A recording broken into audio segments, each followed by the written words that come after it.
instrumental in getting the property for this school from an early Flagstaff physician back in 1957. And as a result of it, the school started as a Baha'i school for people Baha'is in the state of Arizona to come up into the pines to get away from the heat down in the valley during the summer. And it's been growing slowly ever since. We talked to Dr. Raymond, and an old Flagstaff physician, and he, after some negotiations with him over a matter of a couple of days, he gave us a lease with an option to buy this property. I remember we had lots of picnics out here. Right.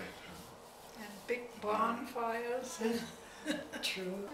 I remember one of the very early days, one of the Baha'is, we were talking about what should we have at the next picnic. Watermelon, an iced watermelon, and his name was Farrell Nixdorf, and he went ahead and the next, he said, I will take care of that. And in the next meeting, he had brought a bathtub out here and filled it with ice and watermelons. It really turned out to be a delightful picnic.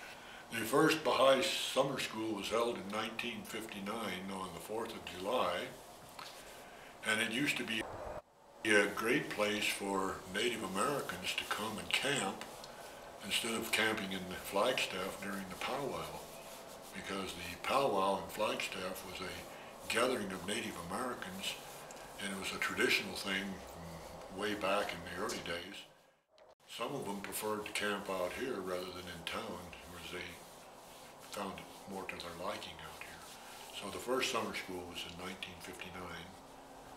Well, my memory is of when the building, the old cabin was moved in here. I think they had to find their way through the trees to get it in here. It was really like a jungle. Yeah, yeah. The only It was very heavily forested. And the only road was not passable.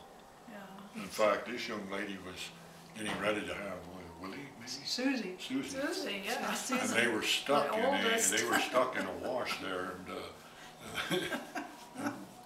and I guess you all got there were 3 cars, you got them all out of it. Yeah. We were really, really stuck in the mud, terribly stuck in the mud. And you know how we got ourselves out?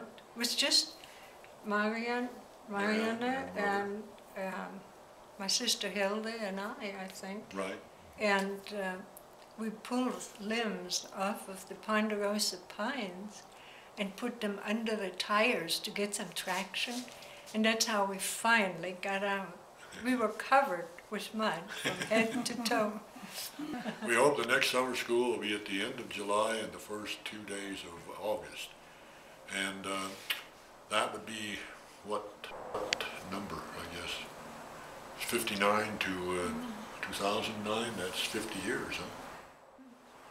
It'd be the 50th summer school. Did we have one every single year? I don't know for sure there, but it started in 59, and then when your mother was not doing it, they started having people from Clarkdale and down in the valley, they were putting the summer schools on. Yeah. And they sort of said, this is a tradition and we have to keep it up. And so.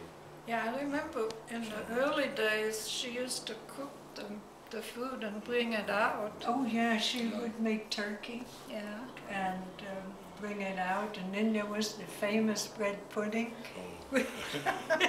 And they made apricot sauce from fresh sweet apricots to put over the homemade bread pudding. That was very lovely. Oh, and they always had the cowboy coffee. All we had to cook on was that fire ring over there. And I would make potatoes at home, cook them, slice them, and then fry them in a huge cast iron skillet with onions, and then we had barbecued beef with it, and this cowboy coffee. You could stick a spoon in it and it would stand it. That was very interesting and very delicious, by the way.